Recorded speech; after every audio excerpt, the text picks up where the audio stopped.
Hello and welcome to the European Report. Here we are in the European Parliament, in the heart of the European Union. And in today's programme, we'll be discussing the issue of Jerusalem, particularly after President Trump's historic decision to recognise Jerusalem as Israel's capital back in December. In this programme, I'm joined by David Schwammenthal, who's the director of the Transatlantic Institute here in Brussels. Welcome to the programme. Thomas Sandell, the founder and director of the European Coalition for Israel, and Hannu Takkula, who's a Finnish MP, and sadly this is your last programme today. But Thomas, I'll start off with you. You had a very successful conference in London, so can you share with our viewers about your successful conference and some of the diplomatic activities that you've been engaged in terms of Israel? Yes, thank you, Simon, and it's good to be back on the program with Hannu. It's a sad occasion as well, but we'll get back to that later.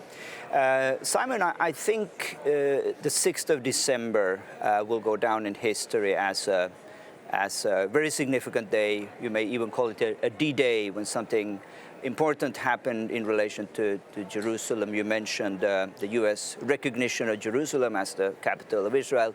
And you know, this has been a key issue for the European Coalition for Israel for many, many years. We've made the case to say that Jerusalem should stay united. We made the case to say that Jerusalem should be recognized as the capital of the Jewish state. So obviously we have been very busy. It was a busy time before Christmas, after Christmas, in reaching out to those 193 nations at the UN, trying again to make the case to say why should Jerusalem be recognized, and also try to explain why it is important that Jerusalem remains under Israeli sovereignty, not because only of historical reasons, but also for very practical, pragmatic reasons for any minority. A city which is so contested, I think the Israelis have really proven the case that they are capable of managing such a difficult city. And so this has really been on the top of our agenda, reaching out to our friends, the diplomatic corps at the UN. And obviously there's a lot of work still to be done, but we will do our best to make sure that more nations than just Guatemala will follow the US decision. Absolutely, very important work, thank you. And Hannu, firstly, on behalf of the European Report and half of this programme, we want to thank you for being such a regular guest, almost 6 years on this programme. And we want to thank you for your brave and courageous stance on behalf of Israel and the Jewish people. And you'll be sadly missed here in this European Parliament. I'll certainly miss having you as a guest on the programme. So can you share with us and reflect on your time here in the European Parliament? What have been some of the highlights, and what does your new role as in the EU Court of Auditors mean, and what will that involve? Okay, thank you, Simon. It's good to be here, and yeah, I'm also a bit sad that it's the last time, but anyway, I think that life is continuing. Might be in the future we can find some occasion to come together and to talk about. So I'm not going to go very far away. I go to Luxembourg, and the European Court of Auditors is still the EU institution. But what comes to highlights, I began as a member of the Parliament in 1995. I was first in the 10 years in the National Parliament and then 13 years here in the European Parliament. And I have to say that one big highlight for me is that about 10 years ago, with Thomas Sandell, we started this tradition of the Holocaust Remembrance Day here in the Parliament. And you know, then after that, Mr. Martin Schulz, who was the president of the Parliament, take that as a Parliament official event. And I think that that's something that, you know, I think also in the future, I remember that it was a very, very tiny little beginning when we started here, but you know, it becomes the important part of the EU calendar, and I think that that's something very important to also to remember in the future. And I think that's some something what was a little idea but grew up. Of course, then I have been the rapporteur of some big reports like the Europe for Citizens and so on. Then I can put my trademark. But when we talk about the politics alone, you can't achieve a lot. It's about the cooperation, and so it's not possible to accomplish anything alone. But I think that in many issues we have found good people for different directions, and what comes to issues in the concerning the Israel, we have had the little wins, and then also as a Finnish representative, I have to say that there's some little wins in the agriculture policy and also in the cohesion policy, and the last years I've been the European Parliament's standing rapporteur of the trade issues from Russia, Azerbaijan, Armenia and Georgia, and I think that also there is, especially in Georgia and Azerbaijan, some development has happened. So unfortunately the situation with Russia is still quite difficult, but I think that some good things we have done during the years, not only the bad things. And what is going to be when I'm going to go to the European Court of Auditors? So every member state has appointed one member of the court, and Finland and Finnish government nominate me as the Finnish representative, and I will start there 1st of March. And the work is about the court deal with the EU budget, and of course the court does the auditing in the usual sense of the word, but it also monitors and evaluates. So we look after how the institutions and how the different programs use the EU money.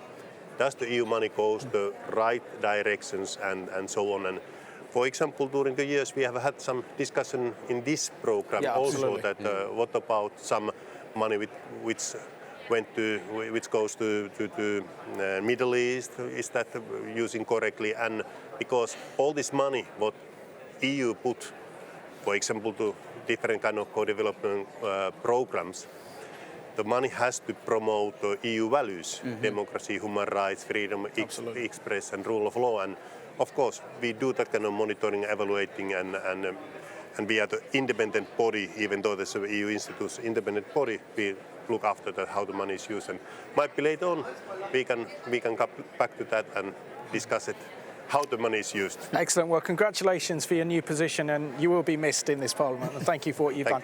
And Thomas, do you want to say a glowing tribute to the work of your fellow Finn here, Hannu Takala, and the courageous work he's done in working for Israel and defending Israel and the Jewish people, and also instituting with yourself the first Holocaust memorial here in the European Parliament? Well, you know, there won't be any other speaking turns after my long tribute, so I will make it brief. But it's obvious, and all the viewers of the program understand. They've seen Hannu from day one. I have a recollection in 2004 was the first time I met Hannu. I'd maybe heard about him. He was famous already then, but he was very humble, so I could walk up to him and explain who I was and what we were planning to do at that time to start this European coalition of Israel, for Israel.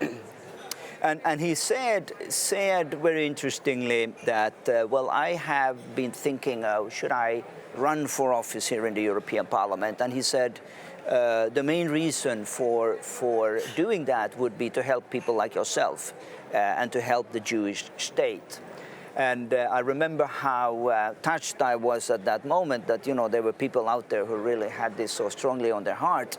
And later on, this was a Christian conference, we prayed for this Hannu Takala, and everyone were so excited that there was the potential of having a friend of Israel in the European Parliament, and apparently someone up there was listening to our prayers, and the rest is history. But it's interesting that Hannu is mentioning, because today is Holocaust Remembrance Day here in the European Parliament, and how this idea started already in 2005,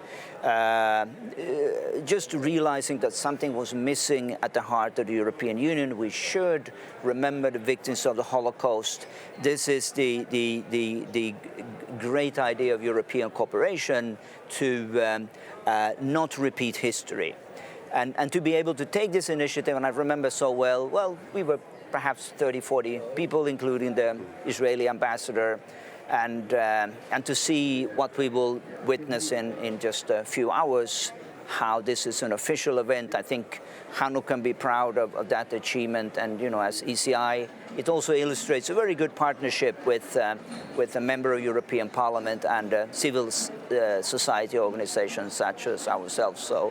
So thank you, Hannu, officially, and I'm sure we have more opportunities to thank you. So, and Daniel, we go straight into today's topic. December the 6th was an historic day for Israel, for the Jewish people, that for the first time in Israel's modern history, the President of the United States recognized Israeli sovereignty over their capital, Jerusalem, and also as a gesture offered to move the US Embassy from its current location in Tel Aviv to Jerusalem. What does this mean in terms of European foreign policy towards Israel and the Palestinian Authority, and how is Europe positioning itself now in light of this historic decision? As we all know, there was great criticism from the EU about this decision, which was basically just a recognition of basic facts. Jerusalem is the capital of Israel. Every EU leader who comes to Israel and to visit and to meet Israeli leaders goes to Jerusalem. That's where the Knesset is, that's where the Prime Minister's office is. That's where all the government, or most of the government institutions is, the Supreme Court, etc. So it is remarkable how much outrage and coverage this very basic recognition of the truth has provoked.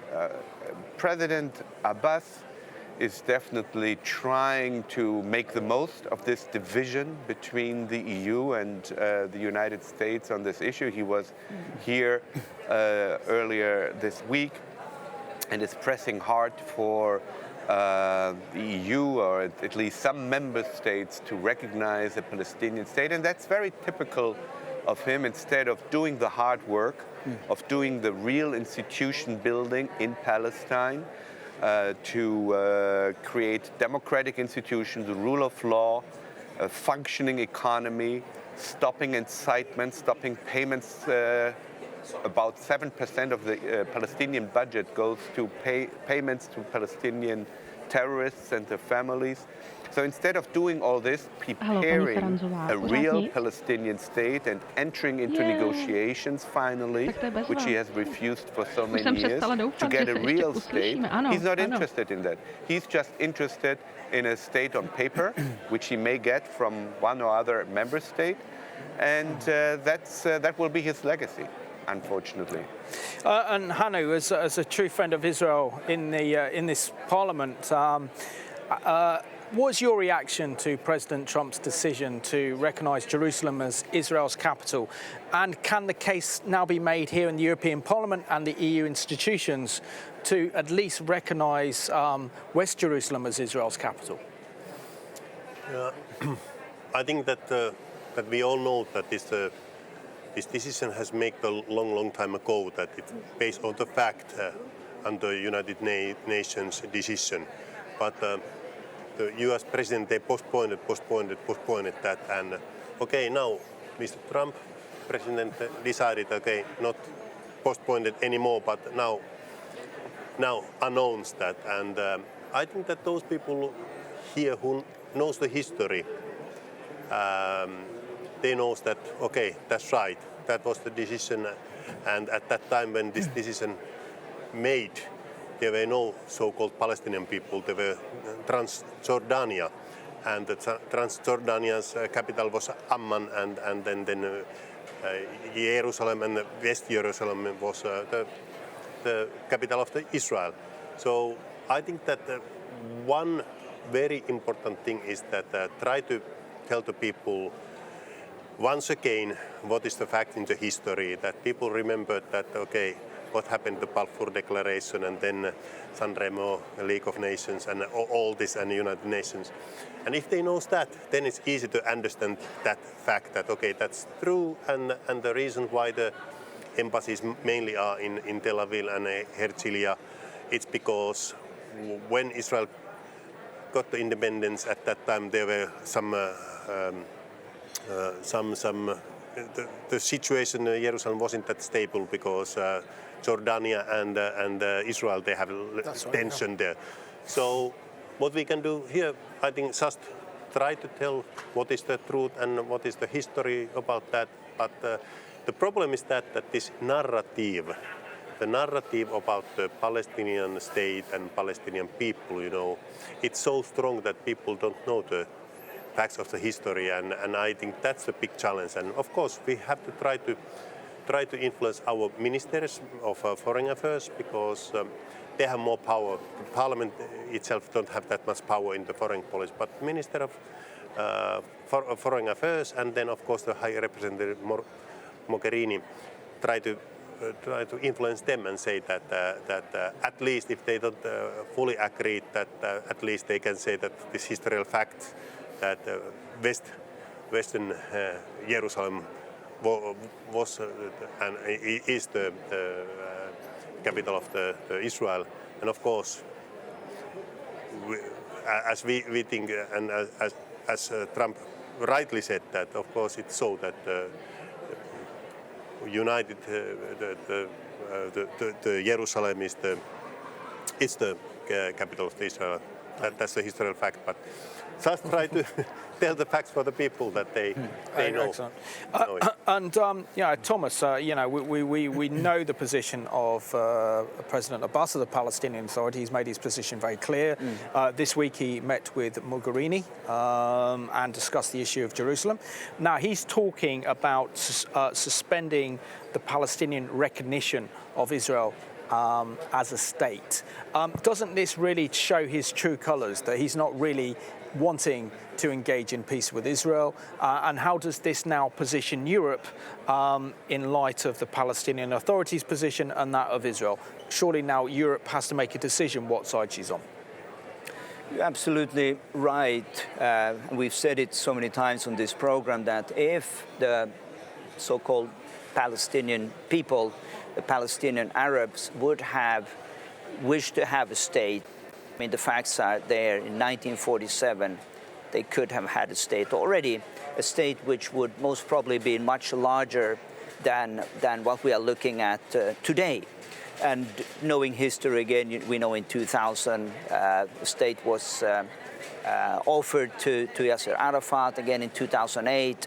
So there's been so many opportunities. And as I think it was Daniel who said that all the indications are showing that the Palestinians are not really preparing for coexistence. They're not really preparing their people to live in peace with the Jewish people and with the Jewish state. So. And this is also somewhere where we can engage with Hanoi in the future and the European Court of Auditors, because we are making the case to say that Europe, coming back to your questions, we are not preparing the Palestinians for peace. We should be much more demanding on looking at the new curricula, for example, seeing that it is more radical than the previous one. If we are truly speaking about the future Palestinian state, if we are speaking about coexistence, we have to start preparing the people for such a future and not just encourage and fund incitement to violence and hatred. So there's a lot needs to happen before we can have a serious discussion about the Palestinian state. I've said it before and I say it again. I think the question should be, how can we make sure that the dignity of the Palestinian people are observed, that they can have better quality of life, that their human rights can be respected. I don't think this will be accomplished by giving them a failed state, a new totalitarian Islamic state. So if we really care about the Palestinian people, and I do, and I'm sure this goes for Daniel and Hanno as well, we should have a different perspective on what is really in their interest. Absolutely. And Daniel, from the way I'm seeing things, you see things maybe a little bit differently, but I certainly want your insight on this.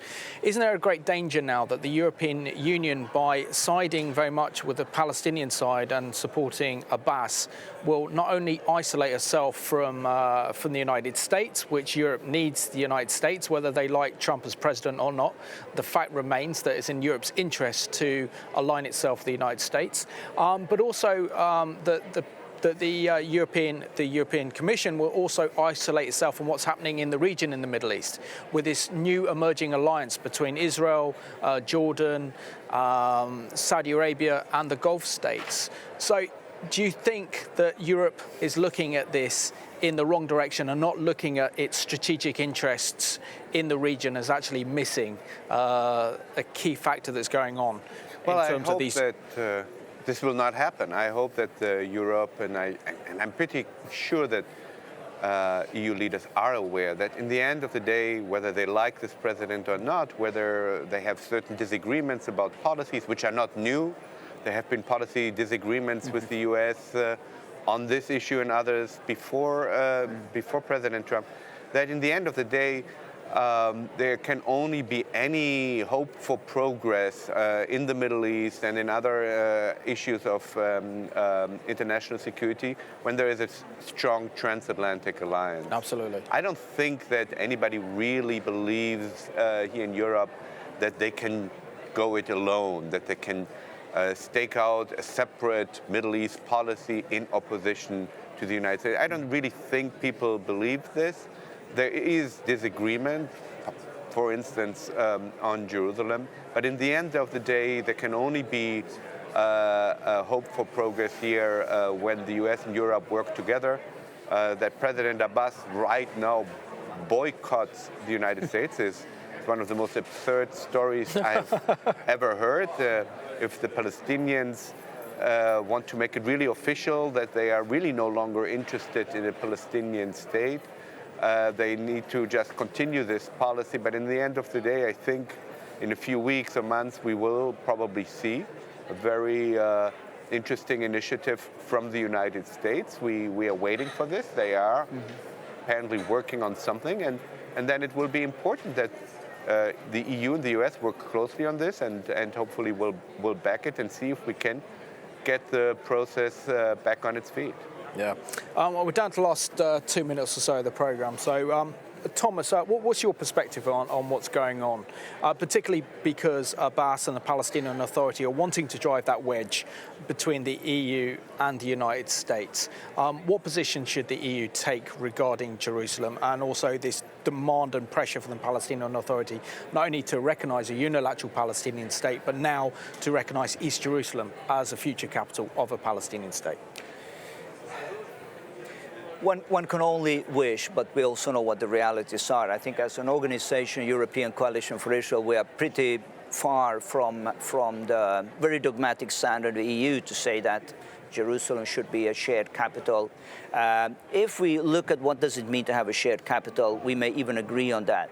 But again and again, and I've heard off the records, I heard high EU officials agreeing with me on this to say, if we are really serious about European values, well, what are they? You know, respect for human life, for freedom of religion, you know, freedom of speech, so on and so forth. Let's look at the last 70 years. When Jerusalem was under very moderate Muslim rule, what was the case? What is the case today? What are the other options? And I think if we have a serious question about this, we may all come to the same conclusion, not because of historical validity, but just because of pragmatic reasons. And here I think we are right. And I think the EU should really be willing to reconsider, think outside of the box, and then we can see peace. Okay. And Hannu, I just want to say thank you so much for all the work you've done on behalf of Israel and the Jewish people. Thank you for being my guest and Thomas's guest here on the European Report for 6 years. And I wish you every success with your future role in the European Court of Audit. So thank you. Thank you. And I have to say that now, as a politician, 1.5 months, I'm still in the politics. I can say my opinion, but in the future role, I'm going to be the independent civil servant, and then my own opinions, it's not allowed. Then I have to follow the the facts, what we or our findings in the court. But anyway, thanks. It has been a pleasure to be part of this program. And Daniel, Thomas, thank you so much for being my guests on today's European Report. I want to thank you for watching today's European Report here from the European Parliament in Brussels, where we discuss the issue of Jerusalem. And it's important that we stand with Jerusalem, as this is the eternal capital of the Jewish people. And we thank you for watching this program today.